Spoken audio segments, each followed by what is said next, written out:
Hey guys, Dennis here, Muddy Water Search and Recovery, and I apologize if the sound isn't that good.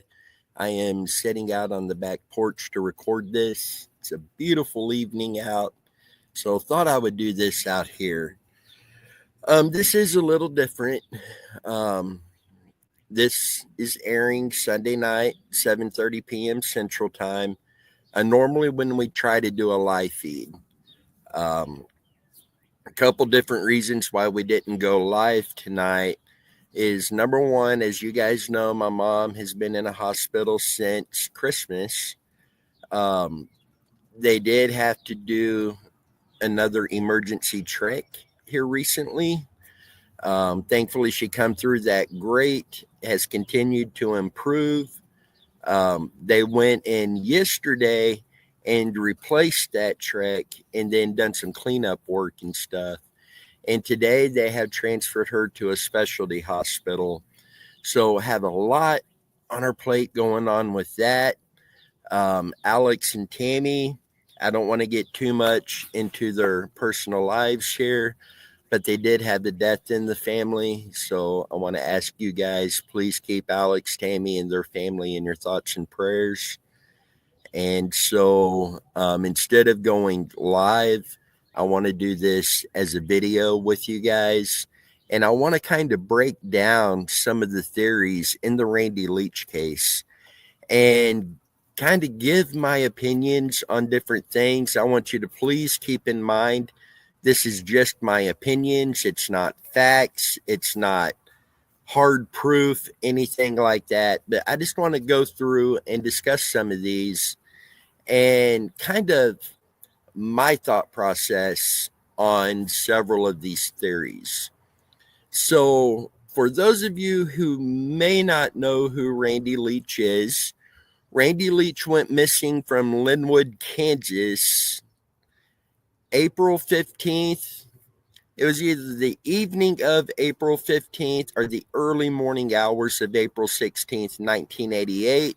Missing out of Linwood, Kansas, 17 years old when he went missing, 6'3", 220 pounds.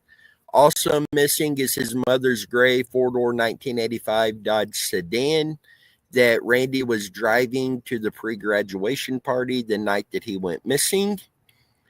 He was a senior at the Linwood High School in 1988.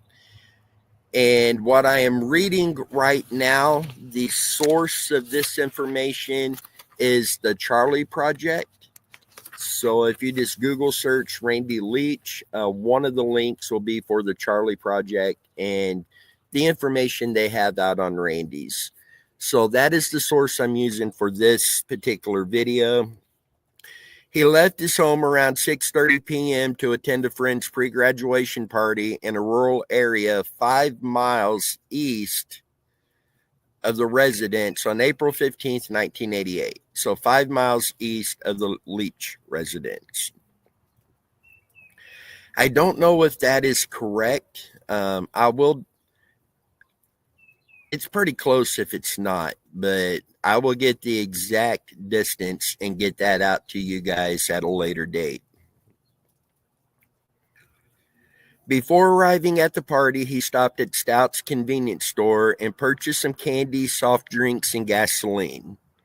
He then talked to some friends, then went to DeSoto to check on the car that he was restoring, which was, I believe, a 1966 Ford Mustang that his family had got him and was having restored as a graduation present for Randy.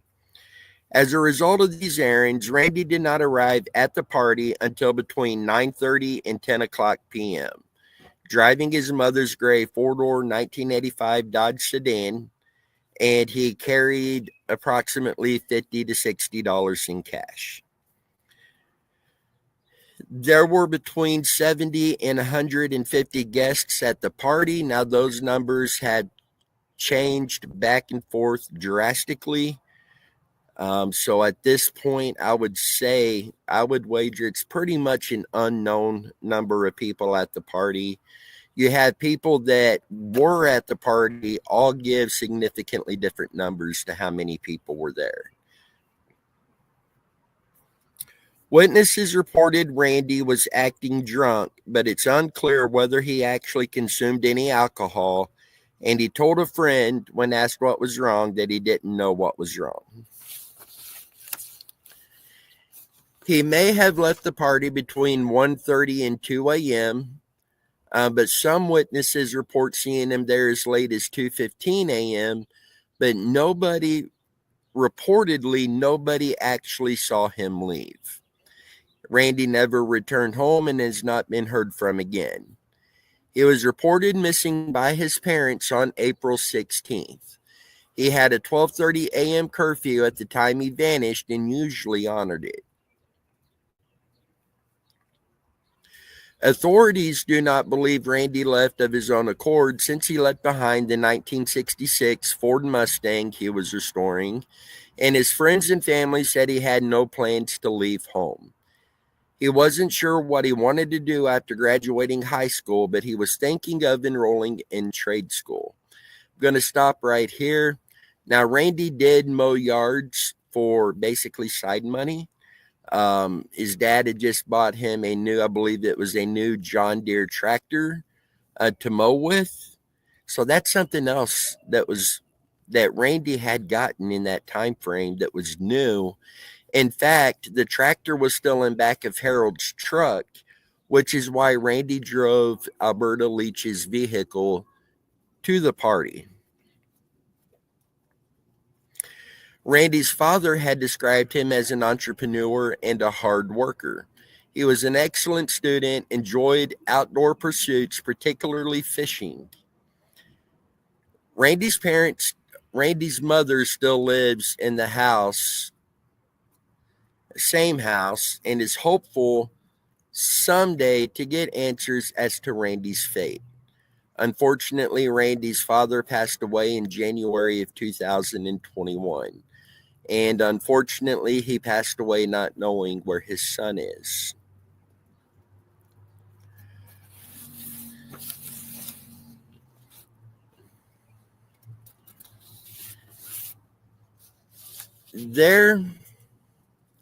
Randy was legally declared deceased in 2021.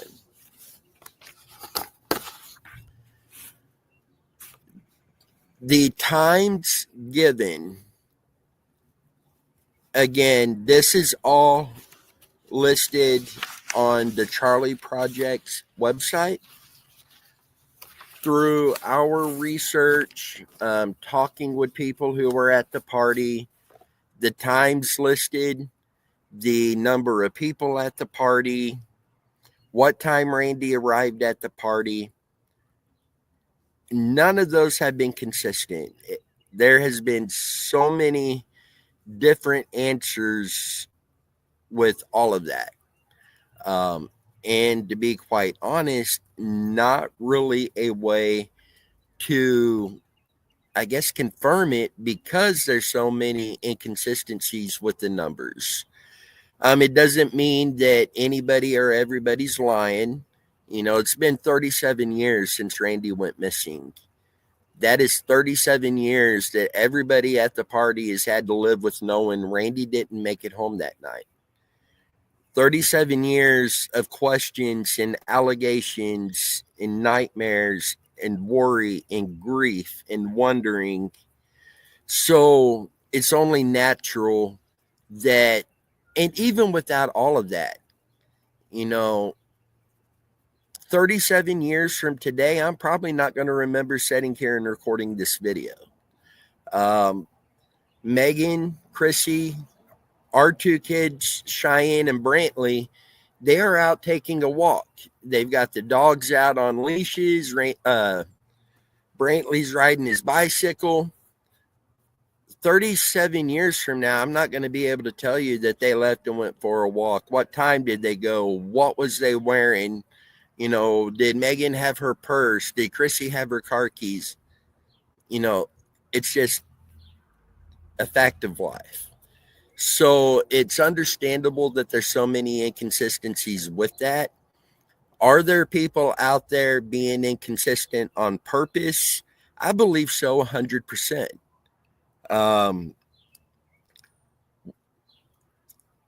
there's people that their own story has changed, and we're talking in the last handful of years. Anytime they tell the story, it's changed, inconsistent, many times just complete opposite of what was told before. Why? Are they hiding something? Are they wanting attention? Are they trying so hard to remember, but 37 years of memories in between that night and today, are their memories unfortunately distorted and they honestly believe what they're saying? That is a real possibility here. So it's really hard to say. So I want to jump into some of these theories, and this is just a very small number of theories that are out there.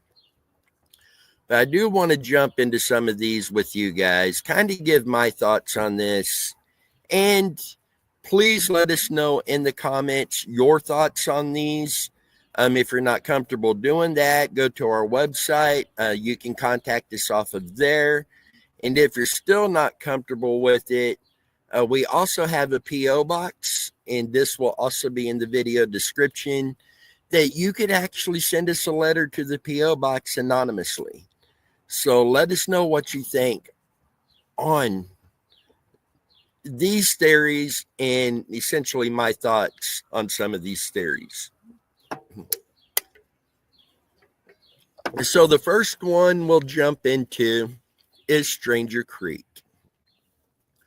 Where this is significant is the old bridge there was one of the hangout spots for all the teenagers. Randy would have had to drive over the bridge over Stranger Creek to go home or to go to the party. 10 years after Randy went missing,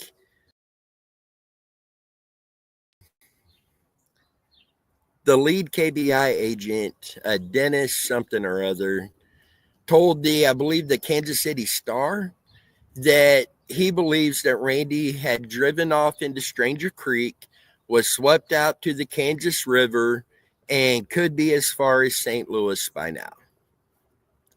So let's jump into this theory. We have heard Alberta say multiple times they were in the second year of a 3-year drought. I actually contacted the NOAA and worked with them to go back in and look at the time frames, and they were in the second year of a 3-year drought. No significant rain for a significant period of time before and after April 15th, 1988. Stranger Creek was barely a trickle of water going through there. And we know through the reports that Harold Leach went to Stranger Creek looking.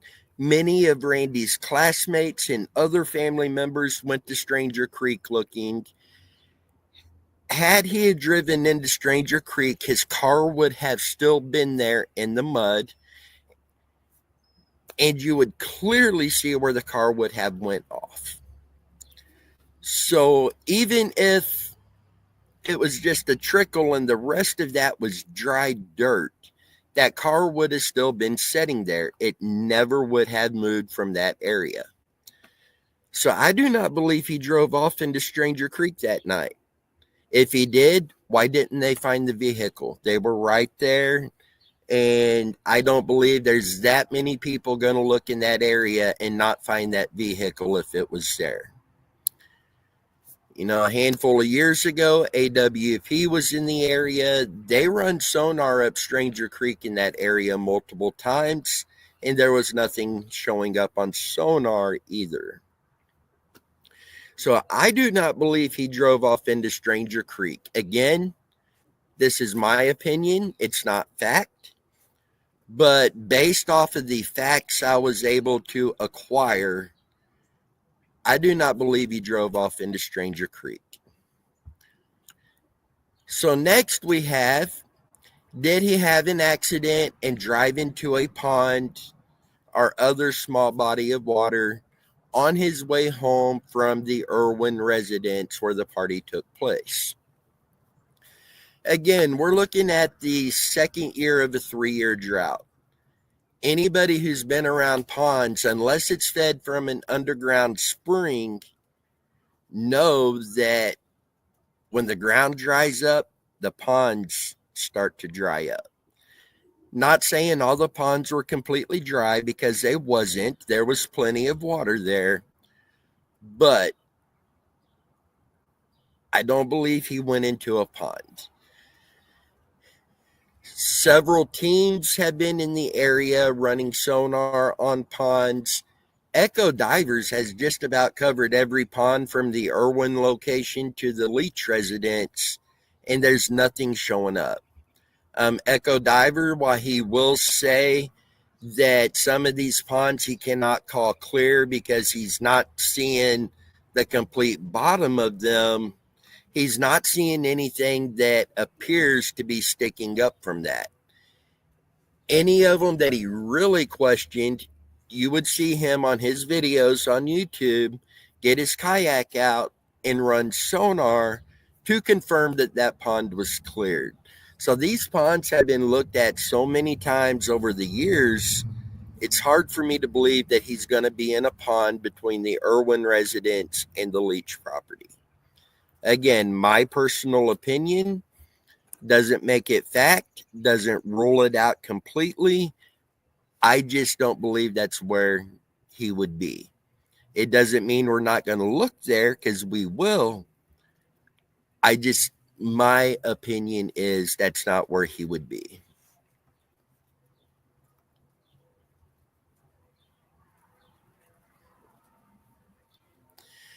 So, speaking of the creeks,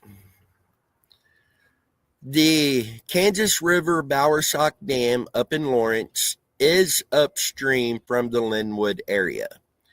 And it has been questioned by several people, because we do know at some point, I believe it was weeks, maybe a couple months after Randy went missing, they did open up the dam and release water to come downstream because the water levels were so low downstream. So I've had a lot of people ask me, is it possible that he could have driven off into a creek? And let's use Stranger Creek as a hypothetical example here. He drove off into there, and there's not enough water to hide the vehicle, definitely not enough to move the vehicle, but all the water rushing down the river, would that backfill up in the creeks with enough force to move that car upstream further to a location it just hasn't been found? That was a very good question. So I contacted the Bowersock Dam and discussed that very scenario with them. What I got from them is, when they release water from the dam, it continues to go straight between the riverbanks. It does not backfill the creeks. It moves downriver. As it slows down, then yes, you're going to see a little rise in the creeks, but it's not going to rise enough to cover a car. It's not even going to rise enough to move a vehicle. So I do not believe the dam releasing water would push his vehicle upstream or hide the vehicle just due to waters rising from a dam release, simply because they were able to explain to me how the water does not backfill those creeks with that kind of force. So again, nothing's ruled out, but my personal opinion, he's not going to be there. So next we have an accident into a bunch of brush or a ravine, something along those lines, on his way home. We have driven from the Leach residence to the Irwin residence, back and forth, any route that you can go to get there, so many times. And while we cannot rule out the possibility of that happening, we're not really seeing an area that he would have driven off the road like that, and not be found. We're not, there's not a lot of brushy areas like that. You'll see some brush that goes right into somebody's front yard. So that immediate area between the Irwin residence and the Leach residence, again, just my personal opinion, I don't think that's where he is. Next,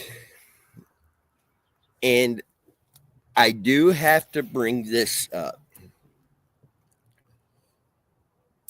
From the day we started looking at the Randy Leach case until today, I have people that contact me and say, hey, look, we see in here that the Leach family refused to let another search team search their property and sonar their pond to rule that out. I've seen and heard the same stuff, but here's the thing. Not long ago, I say not long ago, roughly a year ago, give or take, Megan and I and Alex and Tammy were in the area. We had just finished up a search for Randy Leach, and we were right down the road from the Leach residence. When we're in the area, we do like to drive past the residence, and we're not driving by it expecting to find anything there. I want to make that clear. When you're in Linwood and you're looking for Randy, you can feel it. I don't know how to explain it. Those of you who have been on a search like this, you know what I'm talking about here. You feel connected to that person. And this particular day, we went around and come up the backside. It would be Golden Road on the backside of the Leach property. And there is an opening there where you can see the pond on the Leach residence, on their property. And it was dry, hot, and that pond at the most had a few inches of water in the center. You can clearly see the bottom of anywhere a vehicle would be. I can personally confirm seeing that there's no vehicle in that pond. So I'm not even going to say just my opinion, not a fact. This one I will say was a fact because I seen it with my own two eyes. I'm not asking anybody to just take my word on it, but I seen it and Megan seen it. There is no vehicle in that pond. So I just wanted to get that out there and kind of clear that up a bit.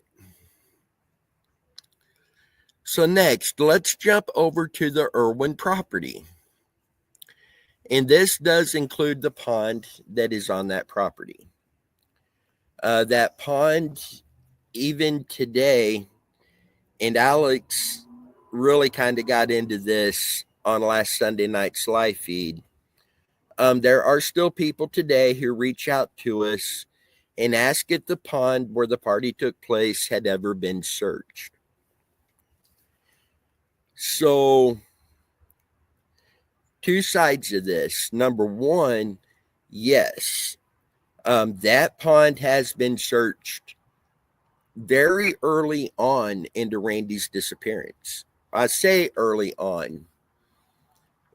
Wasn't really early on because that pond wasn't there when Randy went missing. I will get you guys the exact date or year that pond was put in. I want to say it was like 3 or 4 years after Randy went missing, but that pond was not on that property when Randy went missing. So Randy's not in that pond. The Irwin residents, we have seen in reports, we know the Leach family was there. Alberta's brother, Richard Rose, went to the party location on the 26th when Randy didn't come home. We've heard statements and we've read statements from people who were at the party, who searched the property. They were in the house and looked. Nothing suspicious, nothing stood out. So many people searched that property that I feel if he was there, he would have been found. Now, we know that a little ways down the road, the Irwin property caught on fire. The fire was put out. Later that night, it caught on fire again and burnt to the ground. The fire marshal, and we've read the statement, where it looked like somebody poured an accelerant down the hallway and set it ablaze. So immediately, there were accusations of insurance fraud. So we decided to look at that angle, and we found that the house was not insured. So to burn a house down for insurance fraud, you got to have insurance. Otherwise, you're just out money. So it wasn't insurance fraud. Was the house purposely set ablaze? To be honest with you, I don't know. According to the fire marshal's report, it appears that way, but I'm not going to say for sure one way or the other. And my personal opinion on that is just, I don't know. So next we had, did Randy leave on his own accord? Many people will say no. Many would be very adamant with saying no.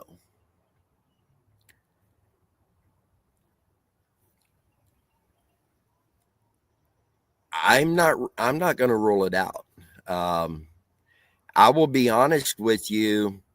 There are some leads that we are looking into that go along with that. Does that mean that's what happened? Absolutely not. It doesn't mean that at all. But you have to admit that's a side of the case nobody's really looked into. So we do have some leads that have come in, and we are following up on those. There may be a search in the future that we do that may surprise a lot of people, but we feel it's likely going to need to be searched, and it's going to require extensive travel. I will leave it at that. But there are some leads that have come into us we're following up on, and we'll keep you posted with what we can share. And we do any of those searches, we will be filming and bringing you guys along on those as well. So did he leave on his own accord? My personal opinion is there is a chance. It doesn't mean that's what he did, but I haven't seen anything that I will say absolutely rules this out. I haven't seen anything that says, yes, he left on his own, so I'm not saying that's what he did, but I feel that needs looked at with a lot more scrutiny than what has been done over the years. Simply because that's one of the many theories that hasn't really got a lot of attention. So let's move on. A cave. We've all heard the story of the guy that was held captive in a cave for several days. He said he saw a body hanging in the cave. It looked like the face had been smashed in. had the size and the build of Randy Leach, but he couldn't determine who that was. And he was able to escape. Had to do with satanic stuff.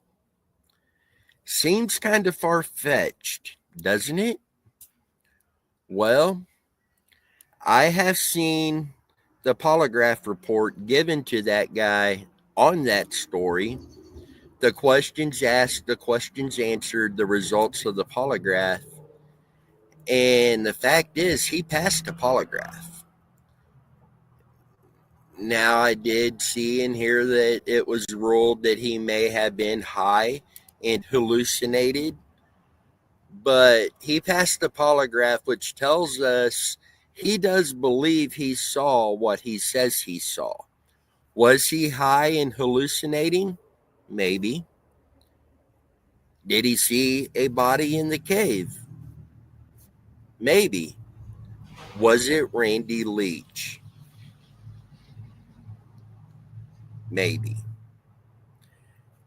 Nothing definitive to say yes, nothing definitive to say no, but the fact that that gentleman passed a polygraph,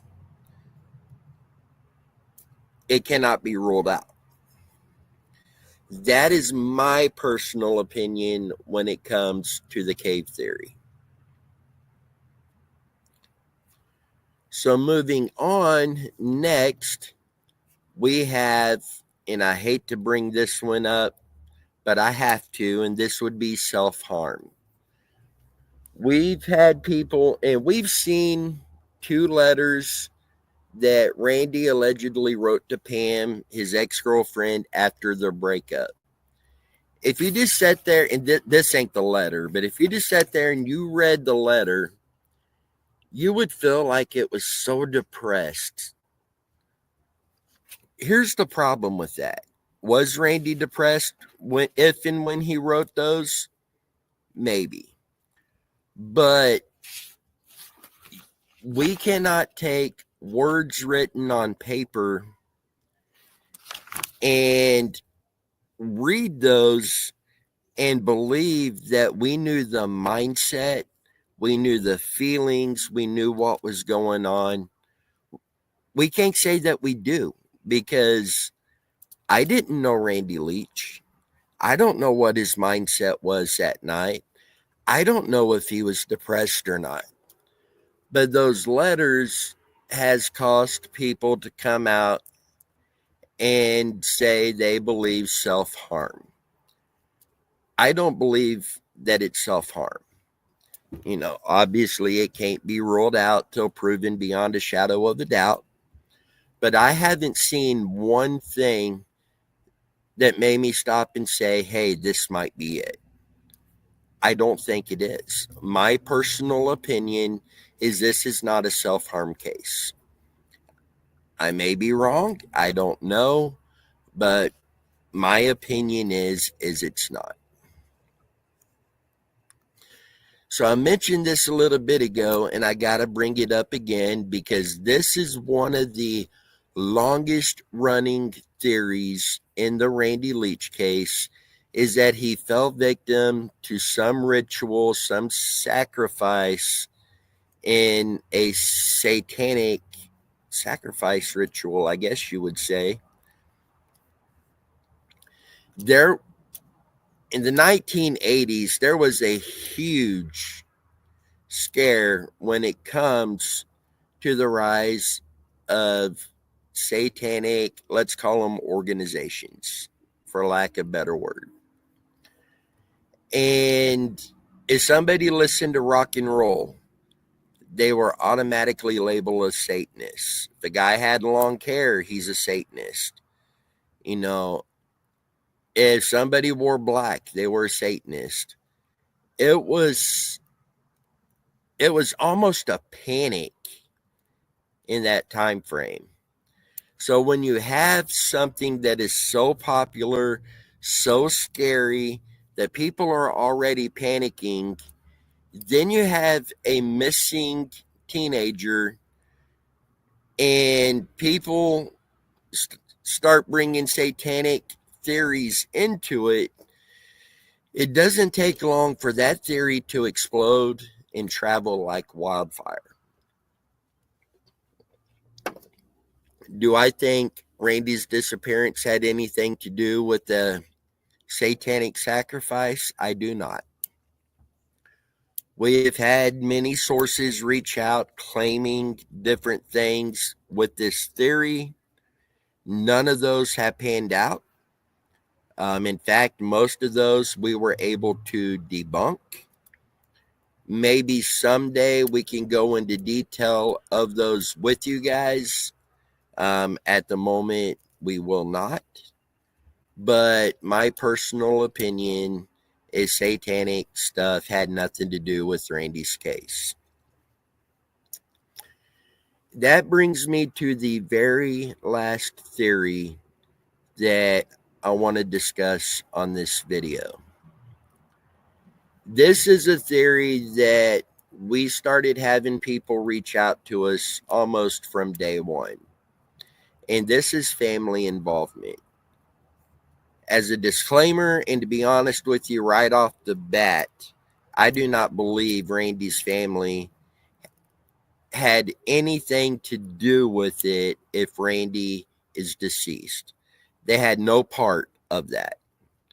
They have fought for 37 years and some months now to bring their son home. So no, I do not believe they were involved in any of that. The number one reason people have said that they felt there was a chance was the fact that they were refusing to let their property, their pond singular, be searched.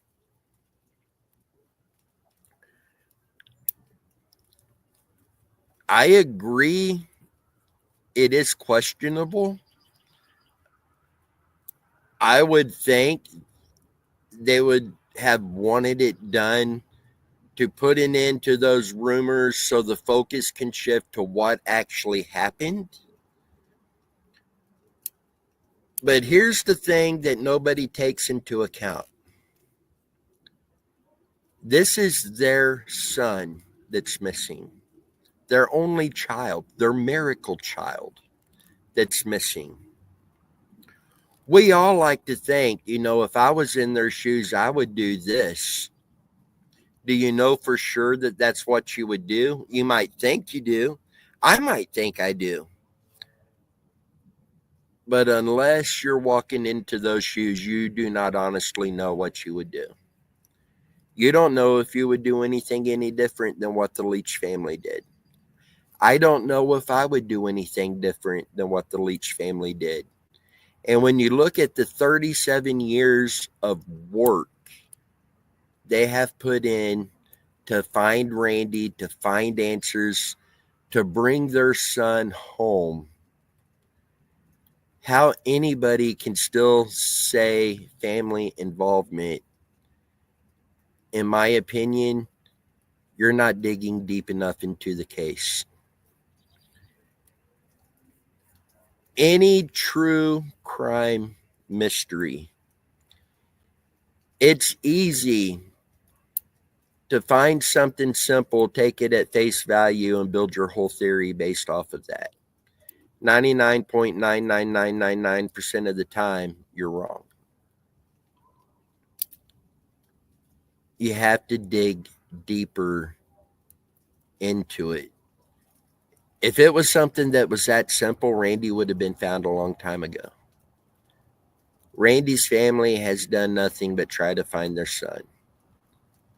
We may not always agree with methods, means,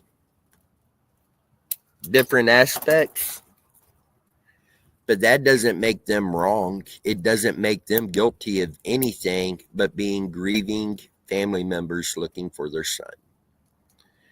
So I want to get that out there pretty heavy. Did we have to look into that angle? Of course we did. Now, keep in mind, we don't dig into these cases to try to find who's guilty, who's not. We look into these cases to determine if so-and-so may be involved in this case. What locations do we need to look at that we need to get on the search to see if that person's there? No, when it comes to guilt, we're not a judge, we're not a jury. It's not our place to determine guilt. It is our place to look for the missing loved ones and bring them home. And that is what the Leach family has done for over 37 years. They have searched for their missing loved one, their son.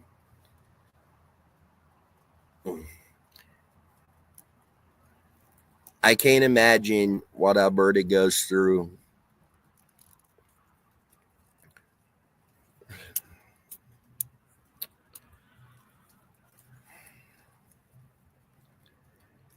And I've talked about it before. Early on with Muddy Water Search and Recovery, my wife Megan and I got the invite to meet with Alberta, Betty, and Larry at Alberta's residence.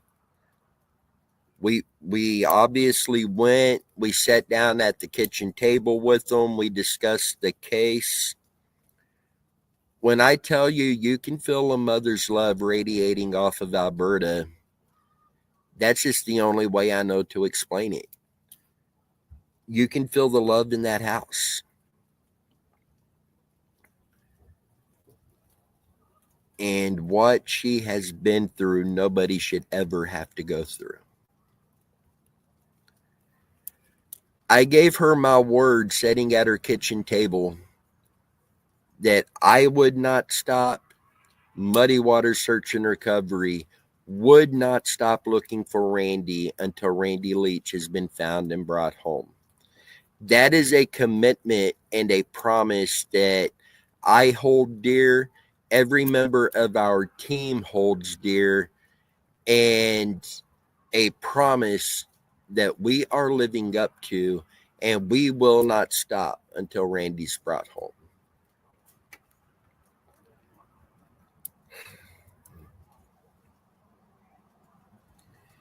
The Randy Leach case is the case that brought about the formation of Muddy Water Search and Recovery. And we will not stop. We will not stop. This isn't the last video or live feed that you are going to see from us on this case. We are going to have another full-on open discussion on the Randy Leach case. I will get the date released to you guys as soon as possible, so you guys can be ready for that as well. Over 37 years, 17 years old.